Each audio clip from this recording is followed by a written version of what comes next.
So magandang hapon, no, tanghali. Ang dami nating stock ngayon lower blocks. Ito po yung lower blocks natin.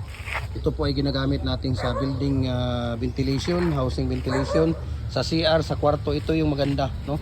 Hindi ka masisilip dito, hindi ka mabubusuhan dito. Ayan, so ang molder natin dito, mayroon din tayong molder, mayroon din tayong concrete products. We can ship, no. I-message nyo lang ako, share ko sa inyo ang prices sa shipping details. Okay, so follow na po kayo sa ating Facebook page, Jim Hardware and Kukulamber Concrete Products, Balawlang Branch. Jim Hardware and Kukulamber Concrete Products ang ituan branch.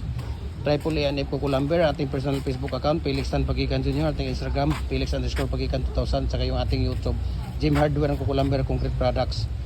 Para updated po kayo sa ating mga video. Okay, so dami pa nga dito. Ating mga mga bricks donut, puro donut yan. Bar, ayan, ba? So tingnan natin dito yung ayan, may tayo, rabbit. So ito naman, nandito ay rabbit, no? Dito yung rabbit natin na decorative. Yan, so kung makikita ninyo, puro rabbit decorative yan. So message nyo ako, decorative molder, bricks molder, hollow blocks, pins concrete post molder. Ayan, share ko sa inyo para mayroon kayong share ko sa iyo ang ratio at saka mixing, no? Ayan, manood kayo sa ating mga video para updated po kayo. Maraming salamat. Na God bless po sa atin lahat. Mabuhay po tayo mga magko-concrete. Ayan, God bless po sa ating lahat.